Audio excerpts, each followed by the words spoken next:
என் அன்புக்குரியவர்களே, நம்முடைய ஆண்டவரும் இரட்சகருமாகிய இயேசு கிறிஸ்துவின் நாமத்தில் உங்களை அன்போடு கூட வாழ்த்துகின்றேன். இந்த நாள் ஒரு ஆசீர்வாதத்தின் நாள். ஒவ்வொரு நாளும் இந்த டுடேஸ் விக்டரி நீங்கள் பார்க்கிறீர்கள். நீங்கள் ஆசீர்வதிக்கப்படுவது போல பிறருக்கும் இதை பகிர்ந்து கொள்ள வேண்டும் என்று அன்போடு கூட கேட்கிறேன். நீங்கள் பகிர்ந்து கொள்ளும் போது இந்த லிங்கை அவர்களுக்கு அனுப்பி இந்த சேனலை சப்ஸ்கிரைப் பண்ண சொல்லி அவர்களிடத்திலும் சொல்லுங்கள், அநேகருக்கு இதை அனுப்பி கொடுங்கள் என்று. கேட்கிற எல்லாரும் ஆசீர்வதிக்கப்படுகிறார்கள் என்றால் இன்னும் எவ்வளவு பேர் கேட்காமல் இருக்கிறார்கள். நானும் ஒவ்வொரு முறை இதை உங்களுக்கு அறிவிக்கிறேன். உங்களை எத்தனை பேர் அதை பகிர்ந்து கொள்ளுகிறீர்கள் என்று எனக்கு தெரியவில்லை. ஒருவேளை ஒவ்வொரு நாளும் 15,000 பேர் இதை பார்க்கிறீர்கள். இந்த 15,000 பேர் ஒரே ஒரு நபரை நீங்கள் இன்றைக்கு இந்த சேனலை சப்ஸ்கிரைப் செய்யுங்கள் என்று சொன்னால் கட்டாயம் 30,000 பேராக மாறி இருப்பார்கள். நீங்கள் இதை ஒரு ஊழியமாய் இன்றைக்கு செய்யும்படி உங்களை அன்பாய் கேட்கிறேன். நாளைக்கல்ல, இன்றைக்கு யாராவது ஒரு நண்பரை அழைத்து இந்த சேனலை சப்ஸ்கிரைப் செய்து இந்த டுடேஸ் விக்டரி தினமும் கேள் என்று இன்றைக்கு சொல்லுங்கள். நிச்சயமாகவே இன்னும் அதிகமான பேர் ஆசீர்வதிக்கப்படுவார்கள். ஏதோ வியூவர்ஸ் கூட வேண்டும் என்றோ சப்ஸ்கிரைபர்ஸ் கூட வேண்டும் என்றோ நான் இதை உங்களிடத்தில் பகிர்ந்து கொள்ளவே இல்லை. ஆண்டவருடைய வார்த்தை, அவருடைய அன்பு, அவருடைய இரத்தத்தின் புண்ணியம், கிறிஸ்து இயேசு எல்லாரையும் நேசிக்கிறதுனால் அவர்களும் ரட்சிக்கப்பட வேண்டும் என்ற ஒரு பாரத்தோடு இன்றைக்கு இதை உங்களிடத்தில் பகிர்ந்து கொள்கிறேன். தயவு செய்து இந்த லந்து நாட்களிலே இதை கர்த்தருக்காகவும் உங்களிடத்தில் கேட்கிற எனக்காகவும் நீங்கள் செய்யுங்கள். நிச்சயமாக அநேகர் ரட்சிக்கப்படுவார்கள். சரி, உலகத்திலே இலவசமாய் கிடைக்கிறது என்றால் எல்லாரும் ஓடி சென்று வாங்கிக் கொள்ளுவார்கள். எதெல்லாம் இலவசமாய் கிடைக்கும்? ஏதோ ஒரு இடத்தில் அன்னதானம் இலவசமாய் செய்கிறார்கள் என்றால் மக்கள் ஓடுவார்கள். அதே போல ரேஷன் கடைகளிலே இலவசமாக ஏதோ ஒரு பரிசு கொடுக்கிறார்கள் என்றால் மக்கள் ஓடுவார்கள், கூட்டமாய் இருப்பார்கள். ஆனால் பரலோக தேவன் இலவசமாக ஒரு பரிசை மனுஷனுக்கு கொடுத்தார். அந்த பரிசு எவ்வளவு மேன்மை உள்ளது என்று மனுமக்களுக்கு தெரியவில்லை.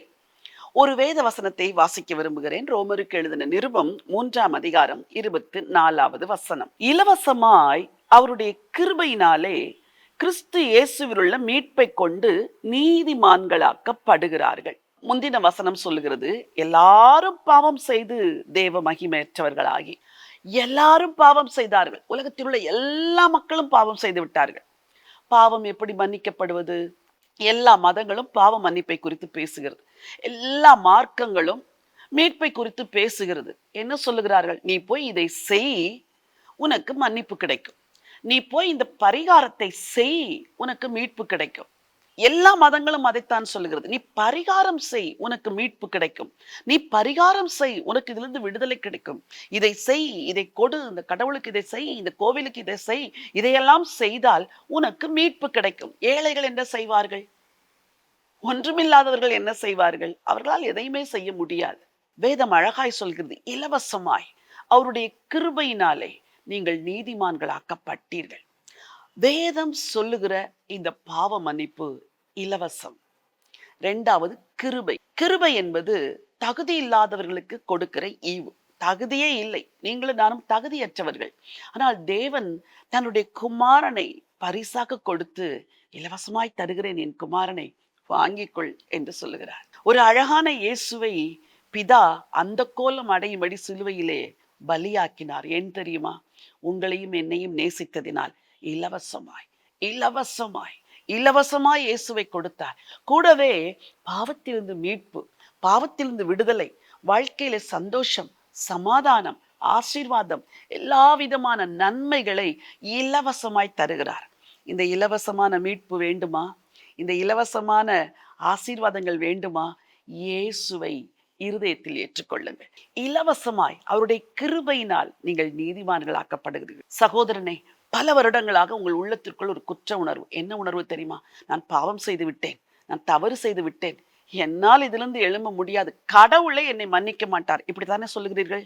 மனைவியை கொலை செய்தவர்கள், புருஷனை பகைத்து விவாகரத்து செய்து விலகினவர்கள், பிள்ளைகளை நடுவீதியில் விட்டு வேறொருவரை திருமணம் செய்தவர்கள், இவர்கள் எல்லாரும் பாவிகள், துரோகிகள் என்று உலகம் சொல்லும். உங்களை இன்றைக்கு இயேசு அழைக்கிறார். வா என்னிடத்தில், உன்னை நான் கழுவுகிறேன், உன்னை நான் மன்னிக்கிறேன், உன்னை நான் நீதிமானாக்குகிறேன், உன்னை ஆசீர்வதிக்கிறேன் என்று அழைக்கிறார்.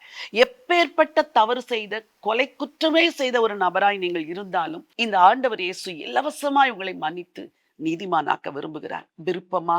இன்றைக்கு இயேசுவினிடத்தில் வாருங்கள். இலவசமாய் பாவத்தை மன்னிப்பார். இலவசமாய் உங்களை பிள்ளையாய் ஏற்றுக்கொள்வார். அதை தொடர்ந்து வருகிற எல்லா ஆசீர்வாதங்களுமே இலவசம். அதை நீங்கள் அவரிடத்தில் கேட்க வேண்டும். எதையோ கொடுத்து வாங்க முடியாது, ஜெபித்து வாங்க முடியும். இலவசம், இலவசம், இலவசம். இயேசுவை உள்ளத்தில் ஏற்றுக்கொண்டால் எல்லாம் இலவசம். உங்களுக்காய் ஜெபிக்க விரும்புகிறேன். அன்பின் ஆண்டவரே, உன்னதமான தேவனே, இந்த நல்ல நாளுக்காக நன்றியோடு உம்மை ஸ்தோத்திரிக்கிறப்பா. கிறிஸ்து இயேசுவின் பாடு மரணத்தை குறித்து தியானிக்கிற இந்த நாட்களிலே இலவசமாய் அவர் தருகிற ரட்சிப்பை, மீட்பை நம்முடைய ஜனங்கள் எல்லாரும் பெற்றுக்கொள்ள கர்த்தாவே நீர் உதவி செய்ய வேண்டும் என்று சொல்லி ஜெபிக்கிறேன். இன்றைக்கு யாரெல்லாம் எனக்கு அந்த இலவசமான மீட்பு வேண்டும் என்று கேட்கிறார்களோ அவர்களுடைய வாழ்க்கையில் அந்த இலவசமான மீட்பை கர்த்தர் தர வேண்டும் என்று அடியால் ஜெபிக்கிறேன். ஆசீர்வத்து வழி நடத்துங்க. ராஜாதி ராஜா இயேசு கிறிஸ்துவின் நாமத்தில் ஜெபிக்கிறேன் நல்ல பிதாவே. ஆமென், ஆமென். பிரியமானவர்களே, இலவசமான மீட்பை ஆண்டவர் இன்றைக்கு உங்களுக்கு தந்திருக்கிறார். அதை தொடர்ந்து வருகிற எல்லா ஆசீர்வாதங்களுமே இலவசம். இயேசுவினிடத்தில் ஜெபம் செய்யும் பொழுது, அவரோடு ஐக்கியமாய் வாழும் பொழுது எல்லாவற்றையும் இலவசமாய் பெற்றுக்கொள்வீர்கள். இந்த நினைவோடு இந்த நாளை துவங்குங்கள். இந்த நாள் ஒரு வெற்றி நாள். God bless you.